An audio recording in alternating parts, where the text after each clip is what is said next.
السلام علیکم ورحمۃ اللہ وبرکاتہ۔ شروع میں مردہ شخص کو یہ احساس نہیں ہوتا کہ وہ مر گیا ہے۔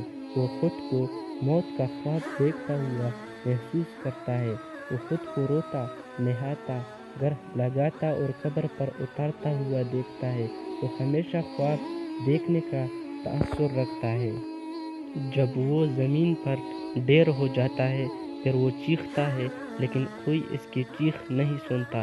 جب ہر کوئی منتشر ہو جاتا ہے اور زمین کے اندر تنہا رہ جاتا ہے، اللہ اس کی روح کو بحال کرتا ہے۔ وہ آنکھیں کھولتا ہے اور اپنے برے خواب سے جاگتا ہے۔ پہلے تو وہ خوش اور شکر گزار ہوتا ہے کہ جس سے وہ گزر رہا تھا وہ صرف ایک ڈراونا خواب تھا، اور اب وہ اپنے نیند سے بیدار ہے۔ پھر وہ اپنے جسم کو چھونے لگتا ہے جو کپڑے میں لپٹا ہوا ہے۔ خود سے حیرت سے سوال کرتا ہے، میری قمیص کہاں ہے؟ میں کہاں ہوں؟ یہ جگہ کہاں ہے؟ ہر طرف اندھیرا ہی اندھیرا کیوں ہے؟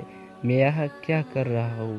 پھر اسے احساس ہونے لگتا ہے کہ وہ زیر زمین ہے اور جو کچھ وہ محسوس کر رہا ہے وہ خواب نہیں ہے۔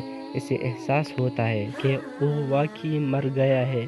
وہ ہر ممکن حد تک زور سے چیختا ہے، پکارتا ہے۔ اس کے رشتہ دار جو اس کے مطابق اسے بچا سکتے تھے اسے کوئی جواب نہیں دیتا۔ وہ پھر یاد کرتا ہے کہ اس وقت اللہ ہی واحد امید ہے۔ وہ اس کے لیے روتا ہے اور اس سے معافی مانگتے ہوئے اس سے التجا کرتا ہے، یا اللہ، یا اللہ، مجھے معاف کر دے، یا اللہ۔ وہ ایک ناقابل یقین خوف سے چیختا ہے جو اس نے اپنی زندگی کے دوران پہلے کبھی محسوس نہیں کیا تھا۔ اگر وہ ایک اچھا انسان ہے تو مسکراتے ہوئے چہرے والے دو فرشتے اسے تسلی دینے کے لیے بیٹھ جائیں گے، پھر اس کی بہترین خدمت کریں گے۔ اگر وہ برا شخص ہے تو دو فرشتے اس کے خوف کو بڑھا دیں گے اور اس کے بدصورت کاموں کے مطابق اسے اذیت دیں گے۔